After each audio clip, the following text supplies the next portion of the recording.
You know the old expression, if you can't beat them, join them. But Republicans have a new twist. If you can't beat them, cheat them. 6 GOP-controlled states are pushing to rig the Electoral College to help Republicans win, even if they lose the popular vote. Under the current system, if a candidate wins the popular vote in a state, he's awarded all the state's electoral votes.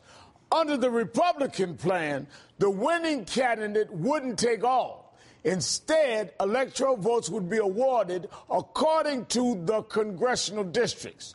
So why would Republicans be doing this? Here's why.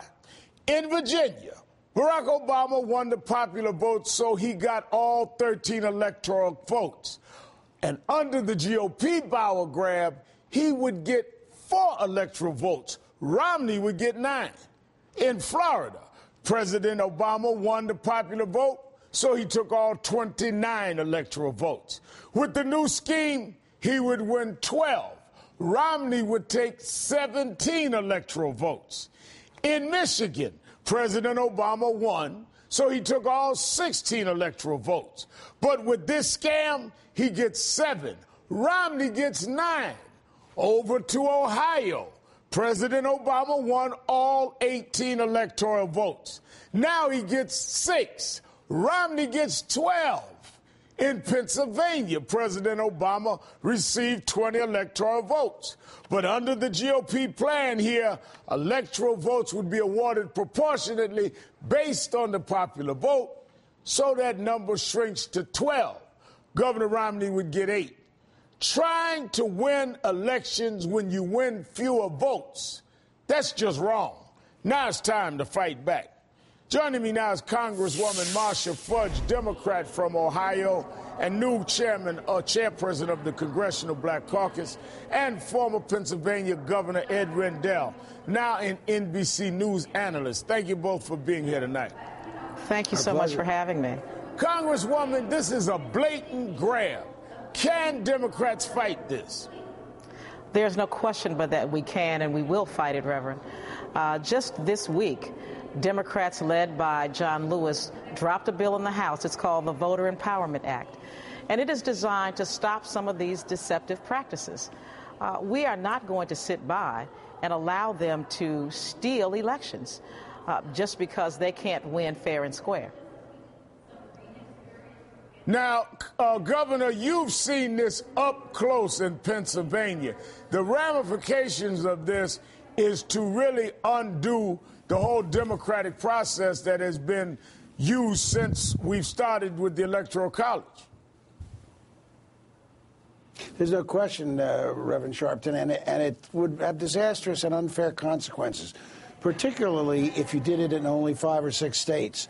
For example, in Pennsylvania, go back to the 2008 election. Right. Barack Obama carried the state by 11 points, almost a historic landslide. But Senator McCain would have gotten 10 electoral votes to President Obama's 11 at the time. That's, almost disenfranchises people. But I think the Congresswoman, we all should be aware that states have the right to apportion their electoral votes any way they want. In fact, Nebraska and Maine already do this. They do it by congressional districts. So it would be hard to beat back. I'd be interested in seeing the federal legislation.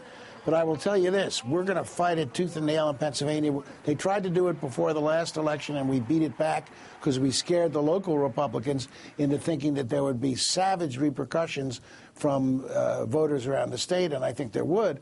But I will tell you what the eventual cause, if we're going to do this, play these games, then the Popular Vote Project, which already has enlisted 9 jurisdictions that represent 132 electoral votes, that's a law which says that the states pass a law saying they'll give their entire electoral votes to whoever wins the popular vote.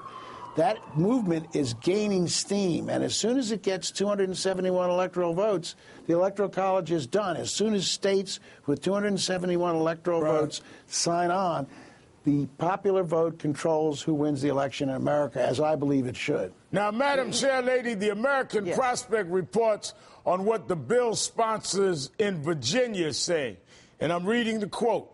The bill sponsor, Republican Senator Charles W. Bill Carrico, says the change is necessary, listen to this, because Virginia's urbanized areas can outvote rural regions, weakening their political strength.